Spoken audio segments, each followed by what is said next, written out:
महाभारत महाकाव्य में एक प्रसंग के अनुसार नल और दमयंती की कथा महाराज युधिष्ठिर को सुनाई गई थी। युधिष्ठिर को जुए में अपना सब कुछ गंवा कर अपने भाइयों के साथ 12 वर्ष के वनवास तथा 1 वर्ष के अज्ञातवास पर जाना पड़ा। इस वनवास के समय धर्मराज युधिष्ठिर के आग्रह करने पर महर्षि बृहदश्व ने नल दमयंती की कथा सुनाई। निषाद देश में वीरसेन के पुत्र नल नाम के एक राजा हो चुके हैं। वे बड़े गुणवान, परम सुंदर, सत्यवादी, जितेंद्रिय, सबके प्रिय, वेदज्ञ एवं ब्राह्मण भक्त थे। उनकी सेना बहुत बड़ी थी। वे स्वयं अस्त्र विद्या में बहुत निपुण थे।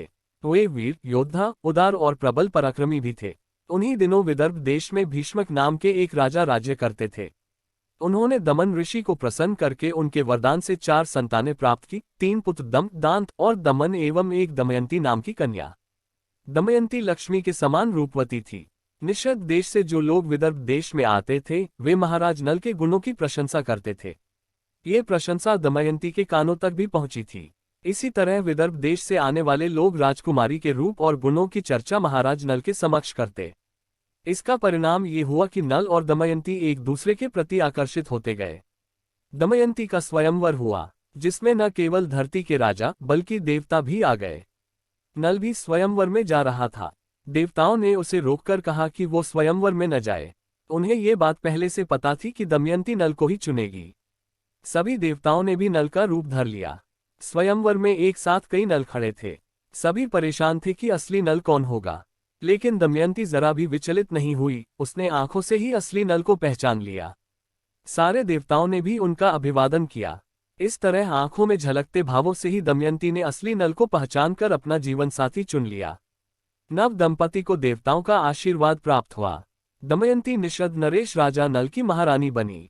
दोनों बड़े सुख से समय बिताने लगे। दमयंती पतिव्रताओं में शिरोमणि थी। अभिमान तो उसे कभी छू भी न सकता था। समयानुसार दमयंती के गर्भ से एक पुत्र और एक कन्या का जन्म हुआ। दोनों बच्चे माता पिता के अनुरूप ही सुंदर रूप और गुण से संपन्न थे। समय सदा एक सा नहीं रहता, द्वैक सुख का चक्र निरंतर चलता ही रहता है। वैसे तो महाराज नल गुणवान, धर्मात्मा तथा पुण्य श्लोक थे, किंतु उनमें एक दोष था, जुए का व्यसन।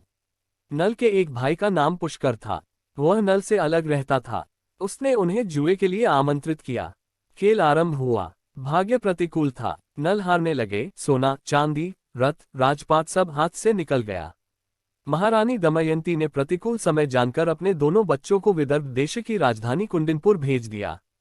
इधर नल जुए में अपना सर्वस्व हार गए।